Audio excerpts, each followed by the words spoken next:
Je, unajua kwamba kahawa ni moja ya vinywaji vyenye antioxidants nyingi zaidi duniani? Mengi ya watu hawajui hili. Karibu ujifunze siri za kahawa zinazolinda maisha yako.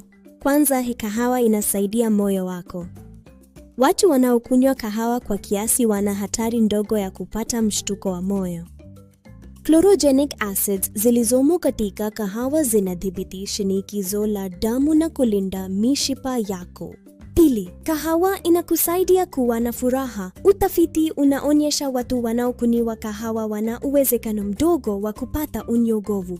Kafeini inachochea kemikali za furaha kama dopamine na serotonin kwenye ubongo.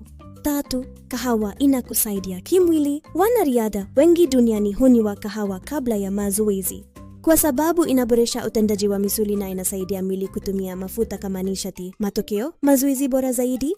Kahawa si kinywaji tu, ni rafiki wa afya yako ya kila siku. Hakikisha unakunywa kahawa bora na safi, iliyotengenezwa kwa ubora wa hali ya juu. Usisahau kufuata channel hii kwa video zaidi za elimu ya afya.